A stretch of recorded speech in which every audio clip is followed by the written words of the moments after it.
All right, y'all, good afternoon.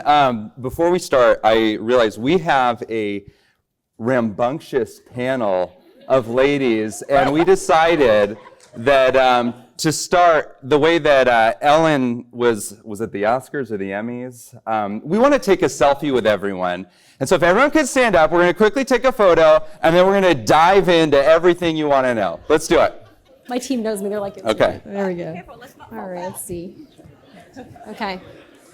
Oops, sorry. Y'all ready? Yes.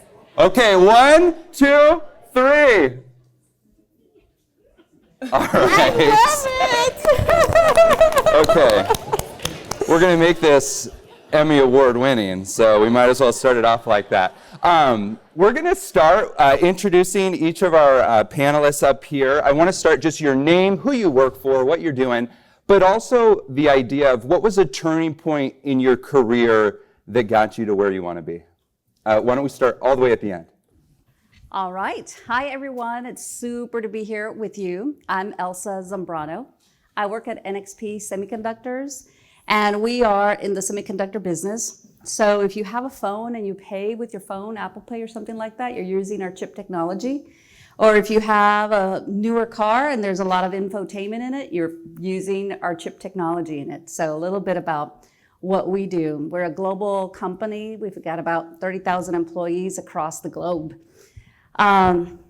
Let's see. What I do at NXP is I'm the Senior Vice President for Talent and Culture, HRIS, Global HR Operations, and Global Talent Acquisition, and have a lot of fun doing that.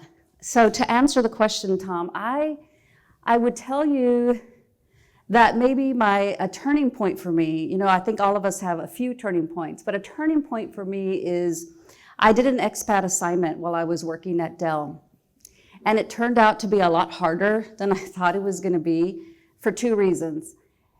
I went to LATAM to run Latin America, and I speak Spanish, so I thought it would be easier, but I realized really fast I don't speak business Spanish. So I was presenting, I'm like, feedback. How do you say feedback in Spanish? I have no idea. So it was really stressful, actually. The second thing that I learned there was not everybody is inspired in the same way. And as a leader, you really have to sort of read what works and where you might be or who you might be with. It goes so much more beyond just what you know or what you aim to do. It is really about how do you inspire and motivate people for discretionary effort in what they have to do. So that was a good learning for me. I love that inspiration. So good afternoon, everybody. I'm Ramona Arora, and I'm a member of the Dell Technologies team, and we have a table over here of our Dell folks. We're about 130,000 global employees over 123 sites around the world. And I have the great fortune of having the best job that I think exists at Dell, though I'm a little bit biased, which is leading learning and development for the organization. And so that touches everybody from our recent grads that come in and our interns all the way up to our senior executives who still have a thing or two to learn in their careers. When I think about a life-changing moment, potentially, I think that I just started talking about this very openly. I held it in for many years, but I flunked out of college after my second year. That was the time when they used to mail you, your transcript and a letter, and I wasn't a big mail person back then, and so they kept mailing me at home. My parents were very respectful, and they kept saying, your 1.7 GPA, you're going to lose your scholarship, Ramona. Okay, 1.6, you might want to pick up those grades. But I just kind of ignored that a little bit, and I didn't really open the mail. And then when I went to go register for my third year, I was locked out of the system. And when I called the registrar, they were like, you're no longer a student here because you failed to meet the minimum 2.0 average. Why is that a pivotal point? Well, I think I did pretty okay in the end, but I think at that moment, I was first of all very terrified of what my parents would do. They're immigrants. Getting an education was incredibly important. I was also on a full ride scholarship, so I lost all of that. But it taught me to figure things out. Through a bathroom door where I was crying in tears, afraid to look at my mom in the face, she whispered through the door, what are you going to do about it? And so I've taught myself, and I think I keep that with me, where it's to know that the answer is usually in you, and I think I take that into my coaching practice with my team and also to people that I've coached in the past. But I also know there's resiliency, and I also know it's also really important to check in with yourself a couple times. Be like, am I doing what I want to do? Am I where I want to be? And where I want to go? If you don't do that often enough, even for my 10-year-old son, I ask him, what do you want to do? Are you doing what you want to do? Are you playing baseball the way you want to play baseball? Okay, just making sure. That's important to check in with ourselves once in a while. Awesome. So I guess I'm the third immigrant in a row up here in the panel. My name is Leah Icaza, and I work for USAA. I have been 25 years serving our employees, not just at USAA, but in general with my career, serving them and their careers. I've been with USAA for 16 years. For those of you who don't know who USAA is, we support the military community. We're very, very proud in helping them and empowering them to reach their financial security, their financial peace. We are both a PNC insurance company and financial services company. Pivotal place in my career, very much like Elsa. I, speak Spanish, grew up speaking Spanish, and at some point early in my career, I was working for a bank, and there was a consulting arm in the bank, and they had just gotten an award for a contract in Puerto Rico. And they didn't have anybody to serve it. They didn't have anybody that spoke Spanish. And they were literally running around asking who speaks Spanish. And I was like, well, I do. I want to go to Puerto Rico. And I knew before going to Puerto Rico that I did not speak business Spanish, right? And, my parents very similar to Ramona, and I'm sure Elsa. My father was a Ph.D., and he was like, oh my God, what are you gonna do? And I'm like, I'm gonna start practicing reading books, reading all these financial books before I get there and just practice all the manuals.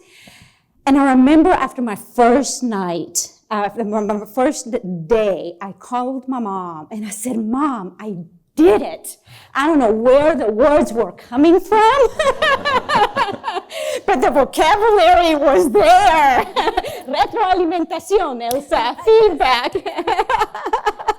And it was magical. It opened up so many doors for me being a consultant, and I got to meet my husband. So There you go. Can't beat that. All right.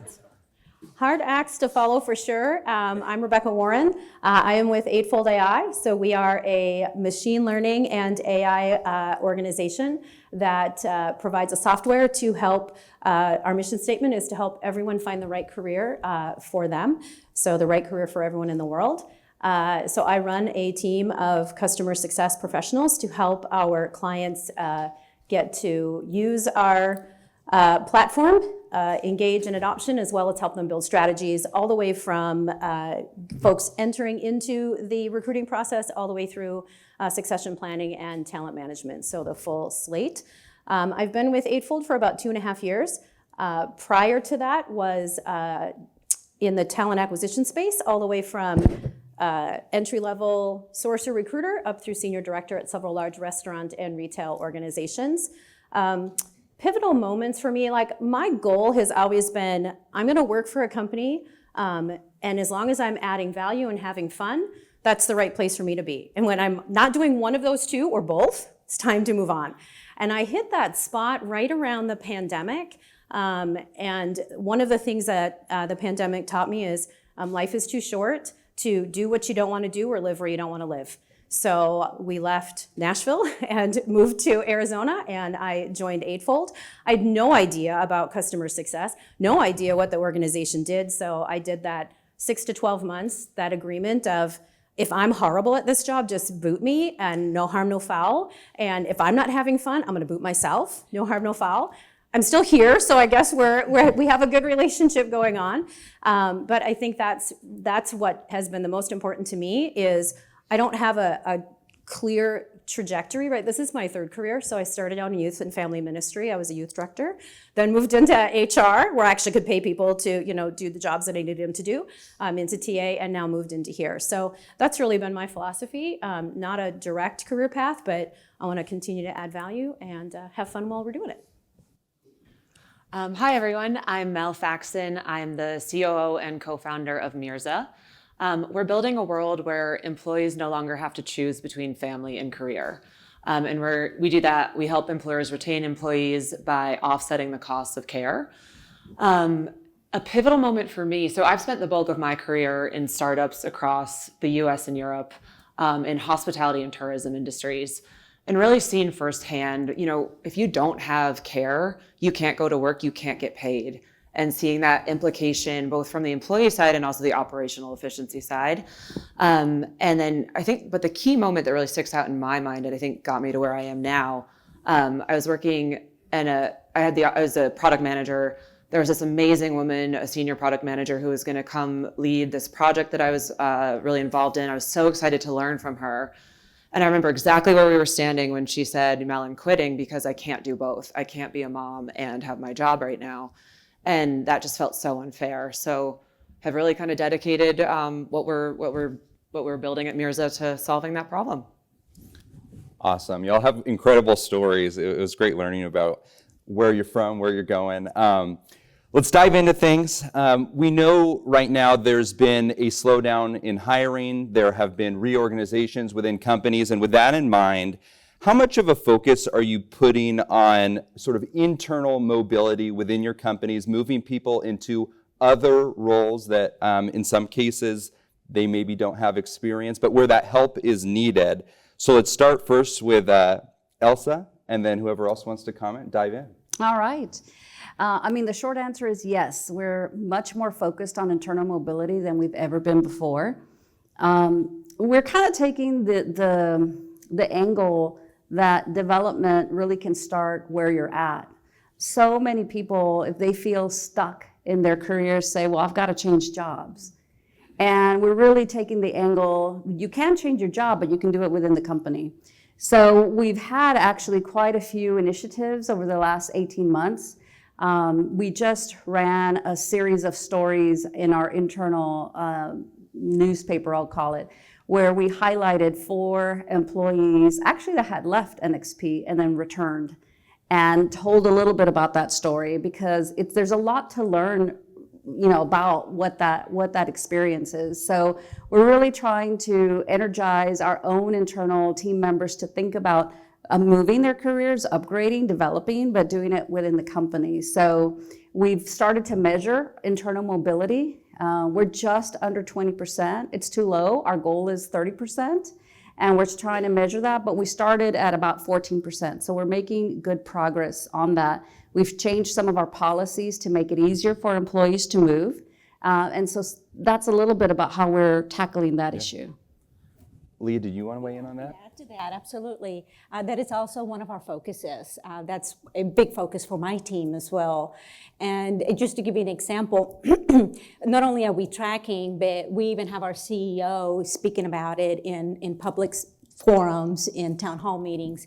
Just recently, about a couple of weeks ago, in one of our town hall meetings, we have one of our new executive directors that came in and was talking about her trajectory within the company. She started out frontline, she was on the phones, and how she moved all the way up, and gave an example. And our CEO was really wanting to put that in front of the employees to say, hey, you can do this too, right? It is now one of our metrics. We look at it in our scorecard, and we measure employees' intentional movement, right? So we're not looking at it's promotions, lateral moves, and we also measure demotions as well.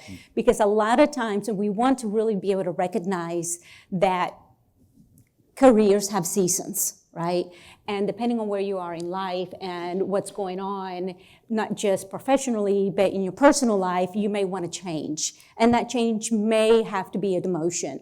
And other times, you may want to have a demotion in order to gain a skill, right? And so career for us isn't upward. It is really a lattice, right? And we are measuring that and keeping track of that. Add that I think that you have to make a decision in your organization, right? We always talk about build, borrow, and buy, right? Am I gonna build it within? Am I gonna buy it? Go and recruit and buy, or am I gonna use contingent laborers and contractors? Well, contingent laborers are short. There's the pool is getting tighter and tighter. To buy labor, right, to go and find people and recruit them out in the workforce it's a very, very, very demanding, difficult market, I would say, especially for technology companies right now, even though we have a lot of folks that are, that have been let go over the last several months. But it's just really difficult as you're trying to cut costs and whatnot. So you look inwards and you think, okay, we've got talent inside, what can I do with them? And I would say about last year, we have several business units, and our most senior executives met, and they were talking about, they were doing their org health planning, and they were looking about what are those capabilities that we need for the whole company.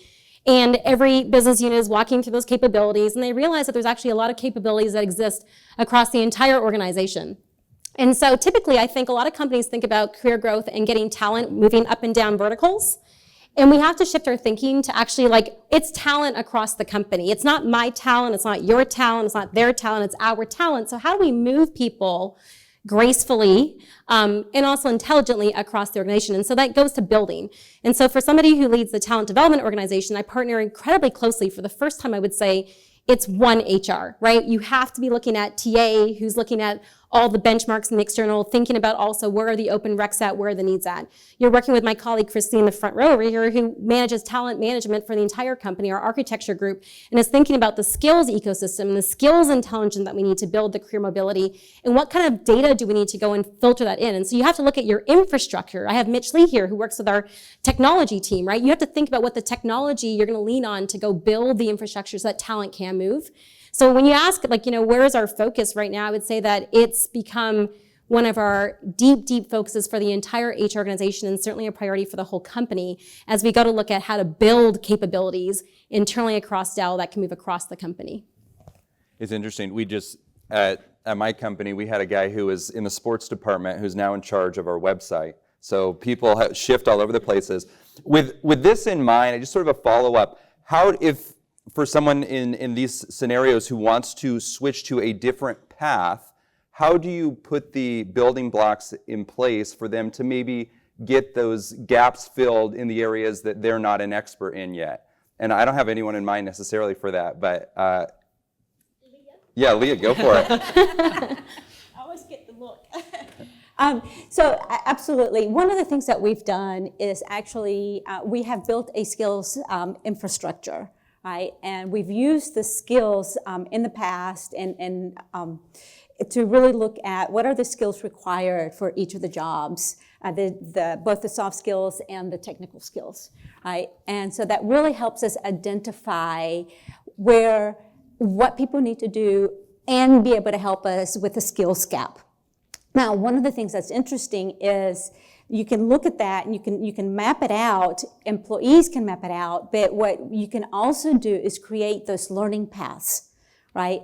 And as an example, we had one of our executives was saying, okay, HR, I need to hire 200 data scientists in 14 months, and everybody's panicking, right? Where do you get data scientists in 14 months? So they're like, okay, Leah, you guys have to really create a learning path. With that learning path, what we did is we looked at the next of kin, right? So it wasn't about the example that we showed 2 weeks ago where you had a frontline employee move all the way up to ED. It was what's that family? What's that next of kin? And what are the gaps from that role to the data scientist role? And then the question was, well, aren't you going to create another gap? You're going to create another labor shortage. And I'm like, that's brilliant, because then that continues down the line, and then everybody gets developed. Then you end up with internal mobility. So yeah, so you have to create that, and for us, skills has been a great way to do it. Yeah, go ahead, Rebecca. I can tack on to that as well. So what Eightfold does is a lot of that work as well. So we have the ability for our clients to be able to go in and map where all their skills are, where folks are going, so you can do succession planning. What is that development from a manager perspective, right? What do your managers think that your person needs to do? But then also looking at your internal employees using a career hub model where they can go in and say, hey, I can do this. I want to join this internal project to bolster my skills in X, or I want to get to this particular position, so I'm going to take these courses that are served up for me in order for me to get to that next level. So inside of Eightfold, we offer opportunities for not only internal folks to decide where do they want to go and build their own career path, but then also from a managerial perspective, whether it's talent review or succession planning, looking at where everybody is and identifying those gaps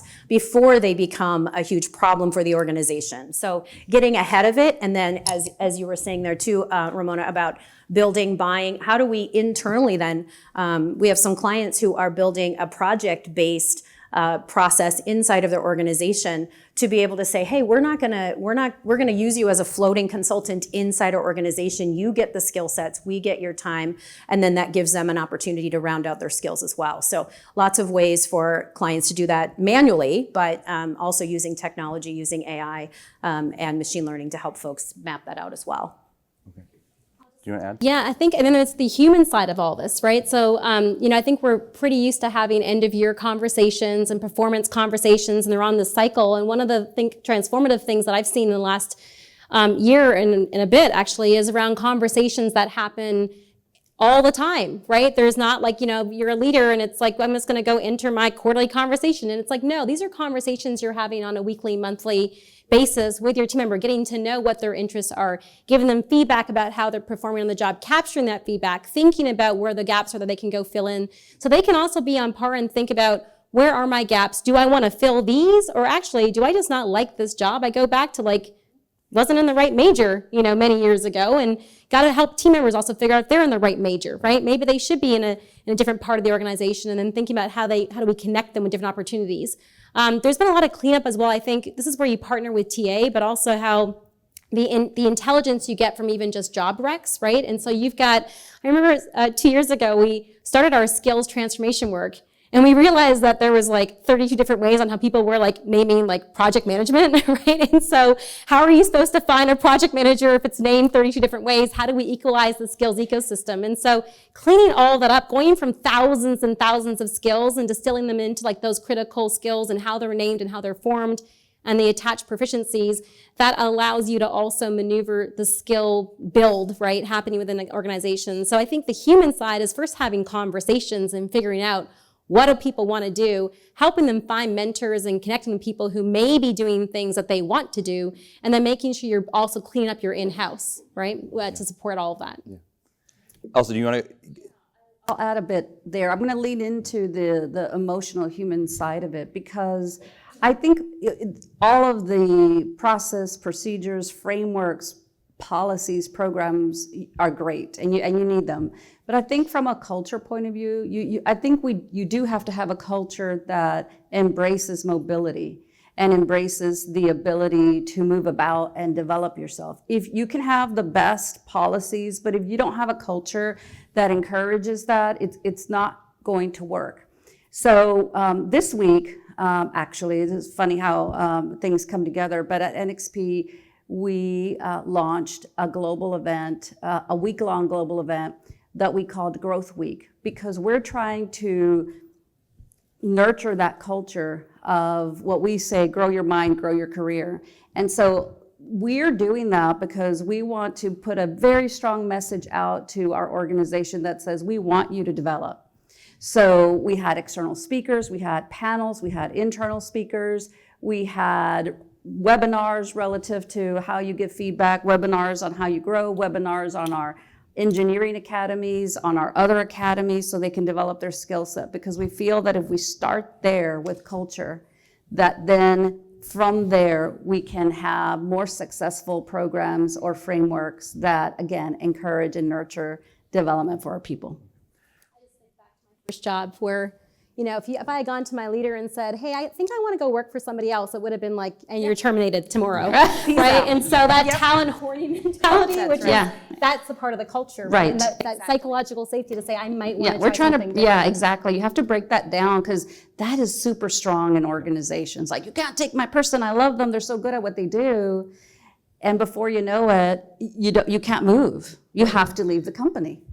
And I want to talk more about that exact situation when someone says they want to leave in a little bit. But first, I want to fold Mel into the conversation with a question tailor-made for you. Almost all of us, have families. We're thinking about having families. If we don't, that involves children. And so many of the decisions we're making now, where we want to live, who we want to work for, sort of focus, family first. how can we, in companies, support people and help make those decisions internally as a company that focus on families? Yeah, it's a great question. 61% of households are dual income families now. So in the last 50 years, we've shifted, and that number's doubled. So you don't have someone at home taking care of kids, right? You really need to think about how can your employees have both. I think I'll just pick one response to this, but creating a culture of psychological safety where you acknowledge that people have kids or they might want kids, and you build that into their career path and make that available to them. And then having that top-down culture where it's okay to be a parent. And that might mean equal parental leave for birth, non-birth parents, and taking that leave, having leaders take that leave, and really just emphasizing that this is something you want people to have makes a huge difference. And I'd love to hear what all you are doing as well. But. Well, I love the idea of remote work now. So that was one of the things with Eightfold. We are fully remote, and our whole organization is. And I love when I get on calls with clients or even with our internal teams, you get to see more about who they are, right? You get to see the dogs, and you get to see the cats and the kids and their homes, and you feel more connected to who they are as a person. And I'll say I love working remotely because I feel like I'm actually getting the money out of my house now. I'm actually in it more than out of it, as opposed to before. But the idea that our families are part of who we are, and being able to block that on your calendars, right? To say, hey, this is family time, and we have that in our organization. Our calendars are open. Everybody can see what everybody else is doing. And it may be a doctor's appointment. It may be going to the kids' recital. It may be going for a walk, family time. So we are very transparent about making sure that folks know we have families and they're important to us, and we're going to block our time. We're going to give 100% when we're at work. And sometimes for us, that means maybe you go hang out with the kids from 3 to 6, and then you're back on at 8 o'clock, and you've got 2 hours of work planned. But being able, I think, to see that and feel like that's accepted. Whereas before, you don't bring your dog to work except on the one day a year, right? I mean, here you get a chance to see hey, Cosmo, be quiet. You hear, people saying that in the background and whatever. So I feel like it feels to me like we're in a space where that is becoming more accepted. This is just a simple ad. I just remember early in my career getting the advice as a female to not mention my family, right? Definitely don't mention your kids. No pictures. And I remember that. We've come a long ways. Long way, baby. Yeah. That ties into this other thing that, Mel, you brought up in sort of the discussions leading up to this, idea known as the parenthood penalty. It's somewhat self-explanatory, but can you go in depth on that a little bit? And how do we avoid the parenthood penalty? Yeah, so a little bit of Mel-splaining coming at you. But if we think about the gender pay gap, if you control for experience, location, job title, industry, it's 98 cents to $1, and then we have kids. And that's where the gap comes from, up to 81 cents to $1 for women to men. And 80% of that gap is the motherhood or the parenthood penalty. So it's the decline in earnings that you see once you have children. It's been mostly attributed to women, but any stay-at-home parent or someone taking time out of the workforce is going to experience this. For 1 year unpaid out of the workforce, a woman loses 39% of her lifetime earnings. So it's not just, my salary right now, it's the long-term compounded contributions to your retirement fund, career acceleration, et cetera. So it's significant. And we're talking about dual income families, we're talking about this. How do we support folks in being able to return to work? I think a lot of that is proactive planning. It's helping people with the resources to know what does childcare cost, or what will that look like for your family? How are you both going to navigate getting to work, picking kids up, going home? But also, it's just there's so much I can keep going forever, but it really is the financial health of your employees and their ability to come back to work and participate. And so putting structures in place that support them to do that is key. Ramona? Well, I actually had to Google parenthood penalty about 20 minutes before the panel because I was like, what is that? First I was like, dudes don't get penalized for being dads, right? So I was thinking of all these things in my head, but honestly, I think it even extends beyond parenthood. I think that caregivers in general, right? We've got so many colleagues of ours, we kind of had a peek into their homes during COVID who are taking care of aging parents. who are taking care of special needs siblings, for example. It's the caregiver. And I feel like I had to Google that because I work for a company that really celebrates flexibility and choice. So whether it's hybrid or remote, whatever it is, it's that I have the flexibility and the choice, the empowerment to figure out if I got to go pick up my kids at 2 o'clock from school to go take them to something, I can go and do that, and I won't be penalized and won't be looked at that I'm choosing them over the company, right? That, I mean, really, am I working to live or am I living to work? Like that definition has to be, I think, embedded in the culture of the organization to permit people to. But I would say that even when it's written in documentation, one of the things that I hear with a lot of our recent grads and our hires is that I need permission still. So I know it's on the paper and I know that there's policy around that, or that, it's part of our culture code and I see it on posters around the room, or there's benefits leading me to childcare benefits and whatnot. But am I permitted? Is it okay? And so I think it goes to leadership and back to those conversations of knowing the whole employee. I think that was a conversation early this morning. We kicked it off with the whole self, the whole person. And so when leaders have an opportunity to go meet their people and meet them where they're at, then they can provide the permission to say it's okay to choose to take care of your family or your loved one or a friend, for example, in need. It doesn't mean that you're less committed to the work that you do. Said one thing to that. So that all of this absolutely helps us to wrap back around to that skills-based conversation, because if you think about what it takes to run a home, you think about what it takes to engage with children, you think about what it takes to whatever you're doing to get people back in the workforce, when you can look at skill sets as opposed to looking at a resume, right? Or looking at particular things that someone has done, regardless of where your journey's taken you, to be able to look at what skills somebody needs to do that job, to be able to switch industries, to switch inside your organization, to be able to come back, or to even try something completely new. When you focus on what skills are needed and what potential looks like, or what folks really want to do, what that natural talent looks like, it's a completely different conversation than saying, looking at a resume and this is the only thing someone can do, is what's on the resume. I want to try to get in a couple more questions. The clock is ticking. But among a couple of you mentioned that one of the things that really can set employees up for success is having that mentor or the ally or the sponsor. Can you explain how that leads to success and how that works in your company? And whoever really wants to jump in on that, fire away. That at Dell, we call them the ships. And we think it's like a progression, if you imagine, right? So I think there's this kind of baseline of the allyship. And that might move on to mentorship. And then we've heard a lot over the last few years around sponsorship. And I think people kind of go directly to sponsorship. I said, well, let's just first develop the allyship. I think it's like a fundamental opportunity to think about, number one, to empower people to think about how can I connect and support others, but also acknowledge when I need an ally and how to go find an ally. And so I think there's a lot of ways that companies are looking at doing this. One, of course, is through connection opportunities, whether it's through their employee resource groups, their ERGs, also through programs, whether it's learning and development programs, talent development programs, and then even events and whatnot. But also, I think there's also this you need to understand yourself when you need an ally and how to go find it. And helping people figure out, think from day one, don't wait until the person has a problem, but also incorporating that into onboarding and making it part of your culture that, we have allyship here. And so I think this morning we heard about DEI programs and the compliance and educating people about the definitions and what this means and why we should have them. Moving beyond that now, it's not why we should have them. It's how am I responsible to being an ally and finding an ally?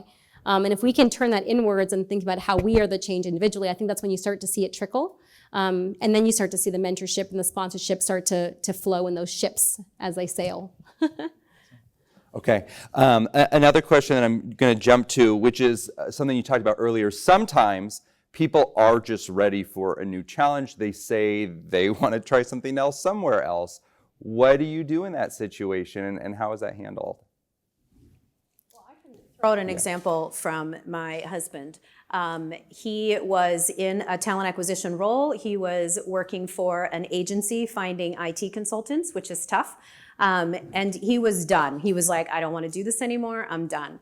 And so he started looking for another role. And he said, I want to do something where I can work basically my 9 to 5. And when I shut it down, I shut it down. I can't handle the stress. I don't want to do it. I'm like, that's fine, because I thrive on the stress and he certainly doesn't. We're a good match that way.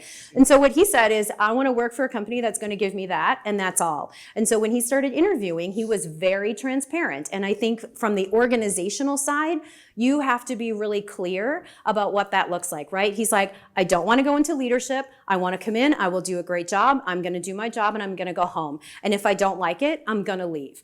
And they have absolutely embraced that. They say, hey, Jeff, do you want to do this? He's like, no, I really don't. They're like, okay, that's great, because we think that, the job you're doing is great. He started in Nashville, going into the office, and they said, hey, we think you're awesome. We don't have a remote policy, but we're going to create one because we want to keep you as an employee. That's been fabulous for him. He is so much less stress-free, and he feels comfortable, that place of trust, right, to say, no, I don't want to do that. It's not that I don't like you. It's not that I won't try something new, but that's not an area that I want to go into. So I think creating that sense inside your organization for folks to say yes or for folks to say no, and to be really clear about it. And he gets a call from the CEO of the organization checking in on him, and he's like, I'm great, Mike. I'm doing well, and this is what I want to do. And he works his 5:30 to 2, and he gets to play video games from 2 until 6 until I get done with work, and it's great. So I think getting the people the opportunity to say, this is what I want to do, and then as organizations to say, we hear you, and we're not going to either derail your career or move you into something you don't want to do, which is forcing you to quit. I would love to add to that. Yeah. Speaking of letting people do what they love to do, right? We have just piloted or beginning to pilot Talent Marketplace, and I don't know how many of you out there are familiar with it, but to me, this is where L&D on steroids meet talent acquisition. So you give the opportunities, the chance, the employees, the chance to work part-time gigs in addition to their day job. Right? And so it gives them the chance to try a new skill, to develop a new skill, or perhaps it's a skill that I already have, and I want the visibility. I want to find then my next opportunity, right? So I'm going to showcase my skill. And so the business goes out there and they'll post a part-time opportunity, and the employees can go out there and shop based on the skill. Excellent. Okay, we're in at the very end. I want to just give all of y'all maybe an opportunity on what you would really like the audience to leave with. Like, what's some words of wisdom that you could share? I don't.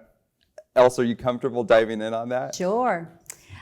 Listen, I again, maybe a little bit of what I said earlier. You have lots and lots of examples of programs and policies, lots of great work being done out there. Don't forget how work gets done and what the culture is and what the behaviors are, and trust and respect. Those examples just given require trust and respect. So think about, if you will, that softer side of how we get work done and the culture, and how we can help to create one that empowers all of that. I think this is an opportunity for OneHR, where you really do need to lean into TA. You have to lean into your technology teams to build that technology infrastructure and how that's going to support the philosophy and the culture that you're wanting to drive. I think gone are those days where we have an idea, we put up on a poster, we send emails out, and we expect everything to just kind of fall into its place. We need the technology. We need the AI. We need the AI, I'll say it, right? It's not that we're eliminating jobs. We need people to understand how the AI can support all of this in our organization, and find the partners and the companies, the vendors, the technology needed. And I think that's where you start to see the upskilling that we need for ourselves, right? The things that I need to know for my job today in L&D did not exist 10 years ago. I need to really understand data, for example, and how that's going to feed into my skills intelligence. And how do I pull that from the outside and the inside in? And then you need your business partners, you need your leaders to understand how this is all going to tie together. So I think it's one of the first opportunities that we've had to really think about career growth from a OneHR perspective, pulling all the pieces together so we can all, make it happen. We all do a lot of great things. Don't forget to measure. And don't forget to make sure that those measures are meaningful. So in addition to, for example, measuring your internal mobility, one of the things that we also measure is severance cost avoidance as a result of internal mobility.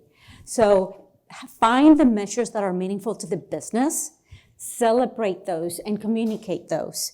because we love people and we forget that we're in the business to do business. So I will say use all of the tools you can to make your life easier so you can do the work that you want to do. Again, I'll go back to that. Life is too short to do work that you don't want to do. So use the tools to help you take that work off your plate so you get to do the stuff that focuses on people, that allows you to strategize, that allows you to move yourself and your organization forward. And I'll borrow what Ramona said earlier about, are you working to live or living to work? And how can you help your employees who also have lives outside of work really thrive and put structures and mechanisms in place to support that? Y'all have been incredible. Thank you so much.